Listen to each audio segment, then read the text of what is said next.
Simak biodata pedangdut Yenny Inka dalam artikel berikut ini. Sedang naik daun, Yenny Inka belakangan tengah menjadi sorotan publik.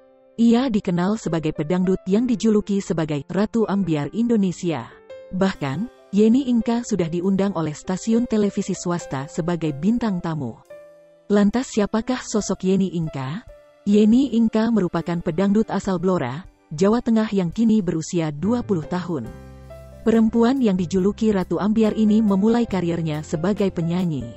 Tak jarang ia membagikan kebolehannya dengan membawakan lagu-lagu dangdut. Namun dari beberapa lagu yang dinyanyikan itu, kebanyakan bernuansa sedih atau biasa disebut ambyar. Kemudian, video yang memperlihatkan Yenny Inka bernyanyi jadi viral di TikTok serta YouTube. Ditelusuri dari kanal YouTube-nya, Yenny Inka mulai bergabung sejak akhir 2019 lalu. Sejak saat itu, ia sudah mengunggah videonya saat menyanyikan lagu Tatu Anyar. Akan tetapi Yenny Inka baru kembali aktif membagikan video bernyanyi sekira 1 bulan ke belakang. Ada beberapa lagu yang sudah ia nyanyikan ulang dan ditonton oleh ratusan orang. Di antaranya adalah lagu Rembulan Malam, Aku Bukan Jodohnya, hingga Lemah Teles.